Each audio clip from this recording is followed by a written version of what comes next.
this is a rare pleasure to launch this book. It has one of the most wonderful titles. I just love the idea of people going into bookshops and asking for odd as fuck. And I think you should say that rather than even mentioning that it's a book. Can I have odd as fuck, madam or sir, please? It is a delicious title, and it is so characteristic of Anne's poetry.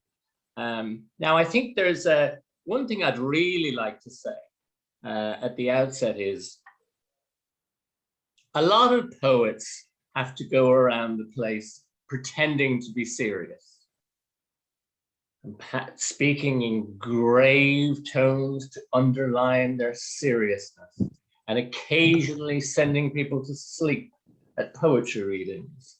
And that's seen by some as a mark of poetic seriousness. Anne doesn't need to do any of that because she is actually extremely, genuinely serious. Anne doesn't know this, but she's the only poet in the history of Over the Edge that anyone ever complained about the content to me of one of her poems, her more racier poems. And I think it is a true mark of innovation that in this time when, I mean, in Ireland, you could get letters to the local newspapers about absolutely nothing in relation to the arts. In the slightest, you took the name of a bishop in vain or something like that.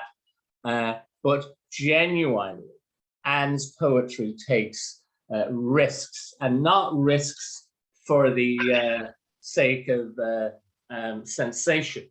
And I think that's it makes her a little bit of a lone voice also in some ways, particularly as she represents poetry from small town Ireland rather than from the Pale in Dublin and so on.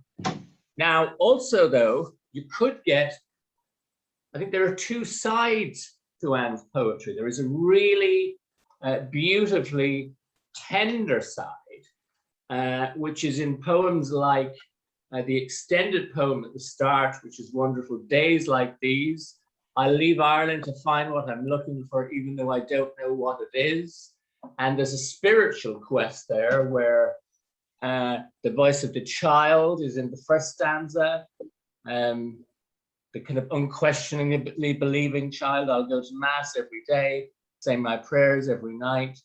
I'll always love him, that's your man upstairs, God the most.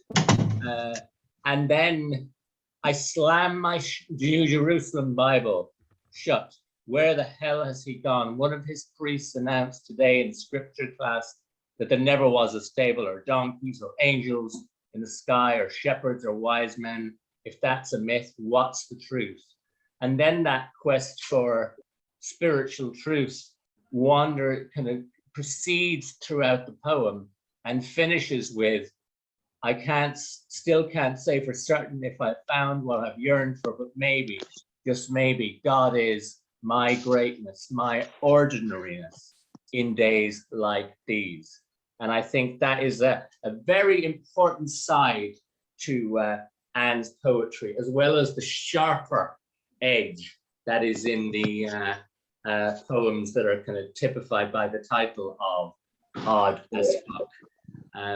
Now, there were also a couple of wonderfully tender poems for her children too, which I thought in conversations, particularly, I loved that. That's a really beautiful poem on page 16. People should buy the book and read every single one of these poems. Now, in relation to her more risque poems, I think that there is something very particularly original that Anne does with her poetry. And it is, Jim, myself and Susan were talking this afternoon and saying you would kind of think that LBGT poetry is an exclusively, not exactly Dublin 4 concern, but kind of leaning that way.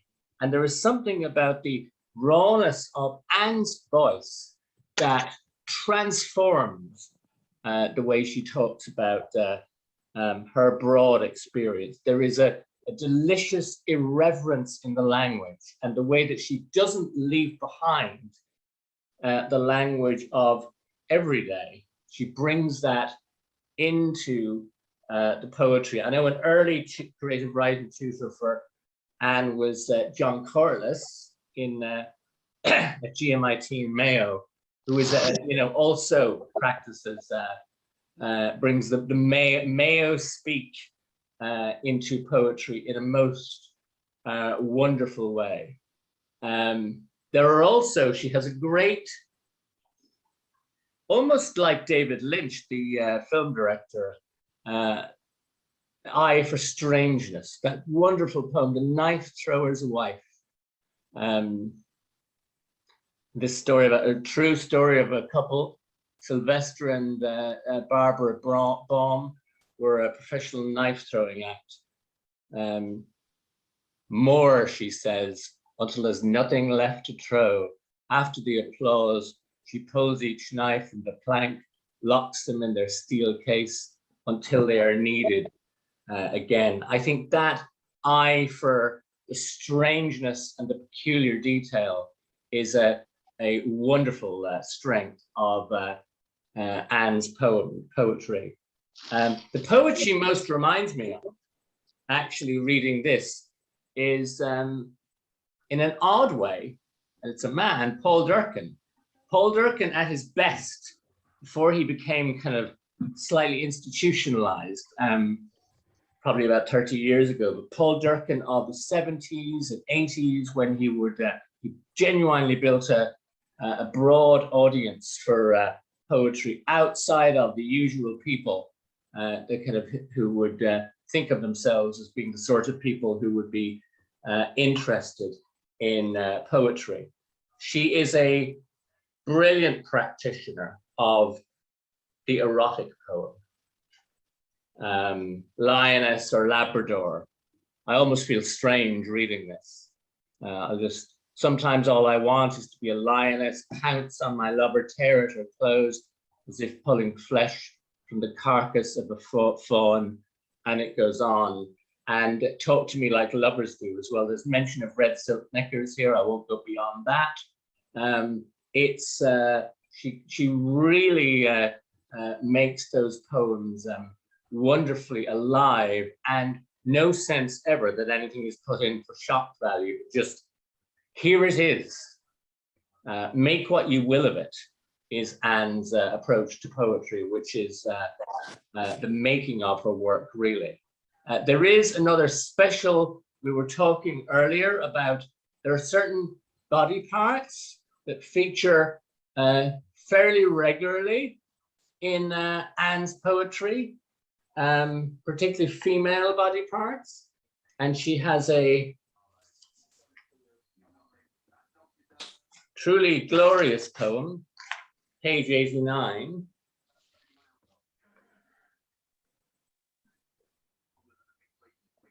Called simply Vagina. Don't you dare write a poem about this conversation, said my vagina, as I toweled myself dry. You've written enough about sex, vulvas, and unsatisfying penises. Get over it. Write something different. Use the Irish Sea, Croagh Patrick, or Clew Bay as your muse. Everybody loves poems about landscapes. I think that there's an interesting gender divide there. What I thought is, obviously, the male parts would probably never object to having poems written about them. They'd say, I'm ready for my close-up Mr. DeMille now. And I think there's a wonderful beauty about the honesty and just laying it out and talking about the things that people avoid talking about this. I thought Anne's poetry, I'm involved with the Poems for Patients Hospital, Poems for Patients scheme, where they put poems around hospitals. I think Anne's poetry would be brilliant on the walls of a gynecologist's office. That would be perfect. Every room should have one of Anne's poems framed there. And then there are, I remember this poem, I think from a workshop. You have My Menopausal Vagina, My Menopausal Womb. So there's a whole series of poems where she faces the things that are not really, absolutely not, generally speaking, spoken about. And many other poems as well. And I think this is an important moment, because this is the launch of a very particular voice, a singular voice. I cannot think of anyone who writes like Anne Walsh Donnelly. She's the only poet, one of the very few poets I can think of, who you look around the room when she's reading and think, what are people going to make of this? There'll be someone twitching uncomfortably because of the things she writes about. And I wrote an article there that was published during the week about, you know, trends in Irish poetry. And there is a big trend to doing what I call kicking dead archbishops, you know, writing about the church as if it was a really brave thing to do now that their power has been greatly reduced, not abolished, but greatly reduced. And I think there's something new in feminist poetry that Anne's poems do, that takes things to, writes about where we are now in such a fabulously honest way. And she is in no sense a poet who just wants to be part of things as they are. She wants to be her own voice and bring her own voice relentlessly to into Irish poetry and to a broad audience. And I really hope that this book flies. I think it will. I think some reviewers won't know what to make of it. They'll break out in a sweat, but it won't. They are the sort of poems that don't go away, stick in your head, and you remember that voice. And that is the mark of a really original poetic voice. And I wish the press, Fly on the Wall Press, who've done great work promoting new poets, and many of them Irish poets, and the absolute best in her poetic, I don't like using the word career, but her poetic vocation, because that's what it is. And I think you will remember in years to come that you were here at this launch. And it'll be like the 1916 Rising. Far more people will claim to have been here than actually were, because it will become one of those singular occasions, the launch of Anne Walsh Donnelly's debut collection. So over to the woman of the hour herself. Oh, wow. God, I'm speechless. And there's my dog. Fred is coming in. I've adopted a dog and he's here. Fred. It's a long story. Anyway, look at just first of all, I just want to thank all of you for being here. I just can't believe there's so many here. Some of you I know in person, some I don't, some I know online, but all of you, I just really appreciate all of you coming here tonight. And so there has to be, I'm kind of very speechless now after Kevin. Jesus, how can you follow that? I have a few thank yous before we start. And the first thank you is to Kevin and Susan. I'm very grateful to you both for all the support you've given me over the last number of years. I remember the first online workshop I did with Kevin was in 2017, and I remember at the time thinking that I wasn't writing real poems. And I remember I'd say, is that a real poem? Is that a real poem? And Kevin would say, yeah, it's a real poem. I said, oh, phew, that's good. But like I met an awful lot of people through Kevin's workshops. And so any of you out here that were in his workshops with me, I want to give you all a huge thanks, because it was your encouragement that kept me going. And there was times when I really didn't think I could write, and it was only your feedback that encouraged me to keep going. So like I say, like, you know, this book, there's a bit of everybody in this book. It's not just me, it's everybody I've encountered in my life. And you know, the writers, you out there watching, really, this is your book as well. So I just want to give you a huge thank you to Kevin and Susan and all of you who have been with me. I want to give a thanks to the Mayo Arts Office and Words Ireland, who were very generous. They gave me a mentorship last year, and Nuala O'Connor, who was my mentor and who saw the manuscript, the near final manuscript, and gave me some really good feedback on it, and helped me bring it to where it is now. Also, Isabel, I haven't forgotten about Isabel. Jesus, Isabel is just a wonderful person. Like I met her online 3 years ago, and I still remember getting an email from her. I sent off my chapbook, The Woman with an Owl Tattoo, to her, and it was the first time submitted anywhere, and I didn't think she, you know, just said send it off for see how we get on. And I'll never forget, because I got an email from her, and it was so funny because it was the day before, I work in GMIT, it was the day before our annual conferring, and I was running around the TF in Castlebar in mad panic, because of course, you know, everything wasn't going to plan. And I just went on my phone, and there was an email from Isabel saying, we're going to publish your chapbook. And I was like, yay! You know? So I'll always remember that moment.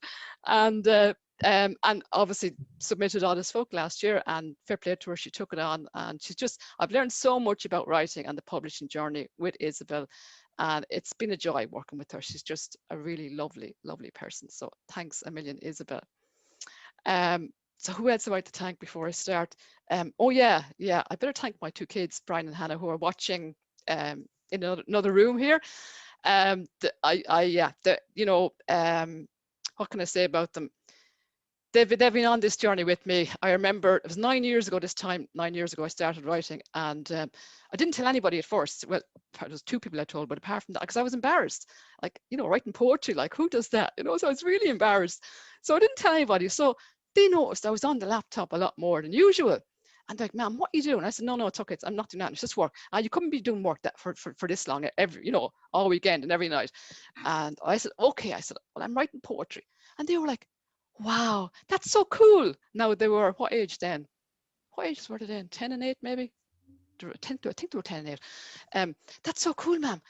And anyway, so then the next thing was, okay, so you're going to write a book. And I said, no, I'm not good enough. No, you're going to write a book. So the plan was, I was to write the poetry, Hannah was going to do the book design and illustrations, and Brian, being as cute as Brian is, was going to look after the money side of things. Now there's no money in poetry. I think he's found that out too late. But anyway, I just, huge thanks to Brian and Hannah. They're wonderful children. And just a shout out to my brothers. Some of them are here tonight, and my parents who aren't here, but I'm sure they'll watch a recording of this as well. So that's all the thank yous. I think that's, yeah, I'm just trying to have it. Oh yeah, no, that's it now. Sorry, I just have a little thing here. Didn't think I'd be as emotional as I am, so you'll have to forgive me. Oh yes, I knew there was someone else I had to thank. Poetry Ireland, and Martina Evans, who selected me for the Poetry Ireland Introduction Series in 2019. Very grateful to Martina for selecting me for that, and also to all my what do I call you? My peers, the 11 other poets that were in Poets Ireland Introduction Series in 2019. We're still in contact. Fabulous group of poets. Just a lovely group of poets. So thank you to any of you who are here tonight as well. Okay, I better start reading some poems. Yes, okay. So what do I say about it? Well, Kevin has said an awful lot. I think Kevin really has done a wonderful job in summarizing what the book is about, because he's got everything. He's got the in your face poems, he's got the spiritual poems. So I don't need to explain any more about it. I do want to say though, first of all, before I start, I've dedicated the collection to mothers who have lost children. and children who have lost mothers, especially those I've been privileged to spend some time with on this earth. Some of the women I love most dearly in my life have suffered tremendous loss, both in losing mothers at a young age and also losing children. So this is for you. You know who you are, and you know, there's a lot of loss and grief in this book, but there's also a lot of hope in it. So now I'm going to start reading some poetry. Okay. First one, well, it's actually dedicated to Hannah, but it's for both of my children. So Brian, please don't feel insulted. And we had this discussion beforehand, and Hannah said, "Are you going to read my poem?" I said, "Yeah, but you're not reading Brian's, are you?" And I said, "Well, sorry, Brian, but like I've only 7 to read, and I read yours a lot last year. So anyway, Brian, this is for you too. It's for the two of you. I love you both loads." And just to explain the poem, a couple of years back, I reached a point in my life where basically I had to choose whether I was going to live or die. And I can still specifically remember that moment. And the thing that stopped me was the fact that I love my kids so much, and I did not want them growing up without a mother and losing their mother in a tragic circumstance. So I chose to live for them, and I'm glad I did. And this poem, it just encapsulates, it's not actually true. Well, it just encapsulates that moment when I made that decision, made that conscious choice to stay alive. It's called How Did You Know? Ma'am, don't die on me while I'm gone. Your words, octopus tentacles that twist around my neural pathways. Your father revs his van in the driveway. I wave goodbye, shut the front door, slump to the hall floor. Octopus releases its ink black cloud, blinds and chokes. Dark waters beckon. I finger the note in my pocket, dream of days I could swim with eels, lounge on a lake's bed, gaze up at Earth's ever-changing sky, no longer susceptible to its moods. More of your words surface. Ma'am, my life would be screwed if you died. I haul myself to the bathroom, shower my body, cry myself dry, watch fire flames curl my note. How did you know I loved you too much to screw up your life again?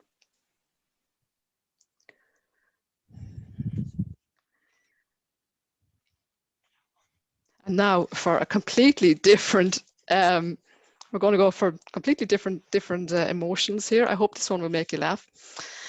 This is called Odd as Fuck. It's the poem that created the book, as it were. And this poem I wrote 2017, actually. I remember when I wrote it because it was one of the first ones I wrote. And I was just really taking the piss out of myself and just having a laugh at myself. And I was imagining that there was 2 women in a rural Irish post office talking about that Anne Donnelly one, that mad one, like she's totally mad. So it's obviously fiction, but it's just yeah, just poking a bit of fun at myself. So here it is, Odd as Fuck. Bridie, did I tell you? Victoria dyed her hair. Same colour as a hawthorn berry. I nearly choked on the body of Christ when she knelt beside me at the altar on Sunday. I knew the day herself and Jim got married it wouldn't last. Dancing like a goat up the aisle. No father to give her way. No proper hymns at the mass. Just some of that Christa Borg shite all the young ones are into nowadays. Wearing a purple velvet dress and rainbow earrings. Her 5 brothers were the bridesmaids. As himself said, odd as fuck. I told Jim she didn't save herself for him. And do you know what he said to me? Ma, the only virgins in this town are the nuns. Paid no heed to my warnings. I know sons never do. Think us mothers are pure Egypts. Not in Egypt now. He's back in his own bedroom, waking up to the smell of a fry every morning. She wasn't very domesticated either. I could smell the steak burning from our house. And every sponge cake she made in that fancy new range of hers collapsed. Poor Jim was like an orphan lamb with no yo to feed him. We were as well off without her. God only knows what kind of kids she'd have produced. And she wouldn't be the type of woman that'd mind myself in her old age. But wasn't it awful sad about Dick Hanley? Only 69. Maggie will find it hard to manage the farm on her own. I hear her daughter's moving home from Ballina. Got a teaching job in Ballina. She'll be on the hunt for a man. A laying hen like her will have no problem getting one. Bridie, did I tell you? Jim's applied for an annulment. I'm posting his application now. There you go. I hope you like that one. Oh God. So that's the one that's inspired the title of the book. Okay, I'm trying to find the next one I was going to read and I can't find it now. Yes. This is another one of my favorite poems, and it's a bit of an echo. No, okay, sorry. Okay, so this poem I wrote last June 2020, and it was the 10th anniversary of the ending of my marriage. And for some strange reason, whether it was because it was the 10th anniversary or whether it was because we were in the middle of a pandemic, but for some reason, the grief, I really grieved the loss of my marriage. It took me 10 years, but anyway, I really grieved it. I could really feel that pain, that searing grief. But the lovely thing about it was that even though I was really grieving, I felt held. Something was telling me it was going to be okay, that this would pass. And for me, that was the divine. For everybody, it's something different, but for me, I felt held by God. And what my one wish for any of you here tonight who have lost someone, and particularly maybe in the last year, my one wish for you would be that you would feel held and loved and acknowledged in your grief. So this poem is for you. It's called I Sat with Grief. She came after the children were fed and put to bed, just when I thought I had no tears left to cry. She climbed into the bath, sat behind me. I felt her in the fingers that shampooed my hair, in the loofah that scoured dead cells from my thigh. The water grew cold, but she scalded my skin. I watched red welts rise and spread across my abdomen. I heard her in the pop of the plug when I yanked it upwards. She gurgled in the waters, swirled down the drain. I let her towel my body dry and brush my hair. She softened coarse strands with coconut oil that smelt of honeymoon nights.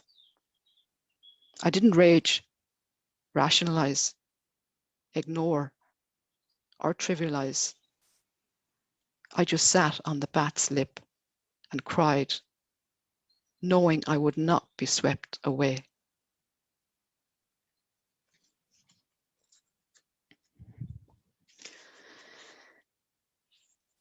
Okay. And the next one is called Fodder. I used a memory. I have a very vivid memory of when I was young, watching my father feed silage to cattle in the winter, and being up on his farm and just the crisp air and just sitting there watching him. And usually my brother Michael, who's here on the call, Michael was a great farmer.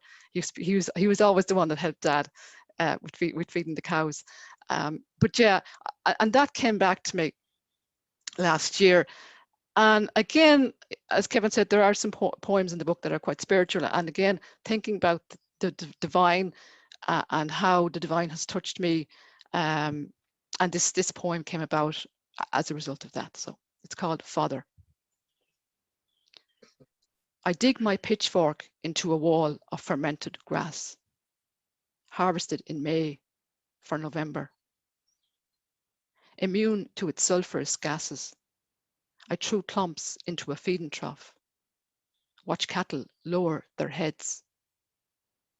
The wind is still for once, and the only sound is bovine chewing, the swishing of mud-caked tails.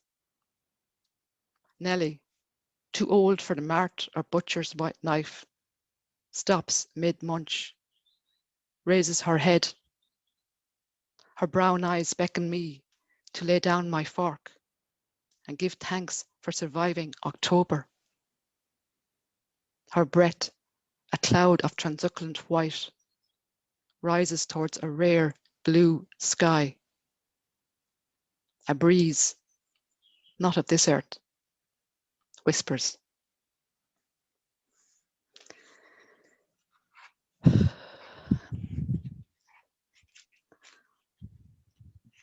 Okay, the next poem, trying to find it. Oh, yes. Catherine is here. This is for Catherine. Catherine's here behind me. She's a very good friend of mine, and we've known each other. But Catherine was in Prague, I think it was January, February 2020.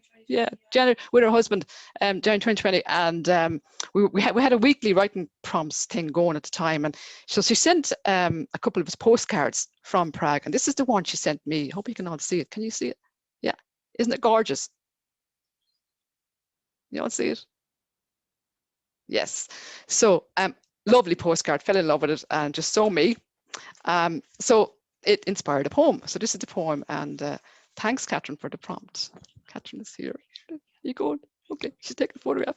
Okay, so here's this. Joy, it's called, right? Joy is a naked woman sitting astride a speckled grey mare, raising her arms like a victorious marathon runner, exposing the virgin white of her underarms and baby sham breasts. Joy is her hands bound by the untamed locks of her salted hair. I imagine mine delving into the folds of her unstarched body. Joy is another woman on a piebald, knees bent, her derriere a reversed C, skin the colour of Uluru sandstone, lips parted. Joy is the feel of hoofs sinking into damp sand, oblivious to the tide, creeping towards them like a white veil threatening to shroud. Joy is sitting in Prague, watching wild women ride.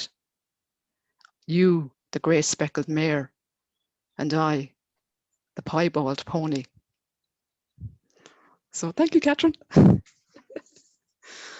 Okay, so yes, this is a poem I was not planning on reading tonight, but I have to because Isabel did a little poll on Twitter, and she put up 4 poems, and the idea was to get people to vote as to the one they wanted me to read tonight.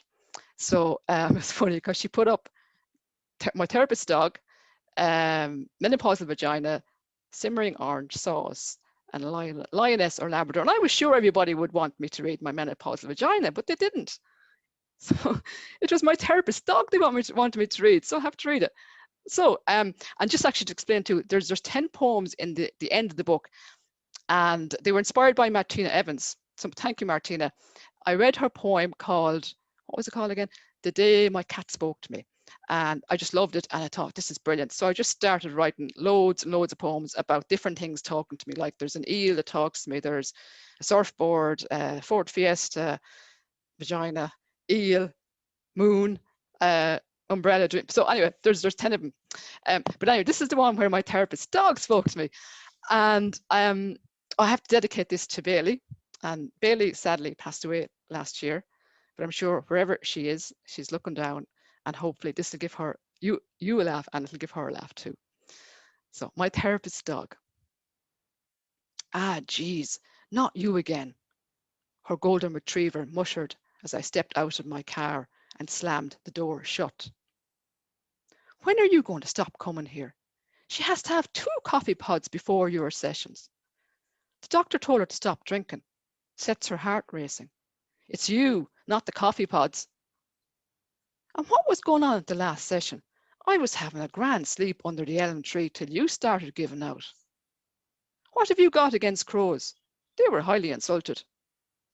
You've been coming here for far too many years. I said as much to her last week. She starts jabbering on about transference, attachment, and detachment. I had to go outside for a run to clear my head. And why do you have to hug her after every session? She's your therapist, not your mother. Stop snapping at my ankles, I said as I tried to walk around her. Leave it her for a few days, she barked. If you saw her first thing in the morning, or had to eat her burnt potato skins, or sit at her feet and watch Pointless every night, that'd knock the love out of you. It's time for you to go live your own life. Get yourself a man, or indeed a woman. Stop wrecking our heads with your daddy never loved me stories. There's only so much of that a dog or a therapist can take. Any therapists out there, listen, please don't take any offense by that at all. I'm just poking fun at myself more than anybody else with that. So anyway, okay, oh my God, I've come to the last poem that I'm going to read tonight. And geez, I could stay here on all night, but anyway, that wouldn't be fair to you. So thanks for listening, everybody. And this is the last poem in the collection, and it's called Signet. And it's a poem of hope. I wanted to end the collection on a note of hope. So this is all about hope. It was inspired by a poem Emily Dickinson wrote called Hope is a Thing with Feathers. I'm sure most of you are familiar with that poem. I love it. It's one of my favorite poems. And this was actually, again, reflecting back on the moment when I finally decided to leave my marriage. And one thing was in my head at the time, and it was enough is enough, you know? And I think like there's always times in our lives that you come to that time when you're in a situation and you either choose to stay in it because it's too scary to leave it, or you choose to just F-U-C-K it and just go for it and just leave. And it's a flipping hard decision to make. But this is all about that. It's about that moment you come to and you think, enough is enough. So, signet. Listen to your signet whisper. Enough is enough. Grasp Emily's hope with feathers. Wade through the wooded swamp, knee deep in dank muck. Grab a downy birch branch and rise. Cut the curly-leaved waterweed that litters your cyan lake, threatening to pull you under. Skitter along the lake surface until you have enough speed to lift your feet. Then soar. There you go. Thanks so much, everybody. A massive thank you for joining us today. It's been gorgeous to celebrate with you and Anne. And thank you so much for being odd with us this evening and being such a full of spirit audience. And I love that everyone was really chatty tonight. You don't always get that on Zoom. So thank you to you. Thank you to Anne, and thank you to Kevin for being a gorgeous, wonderful host.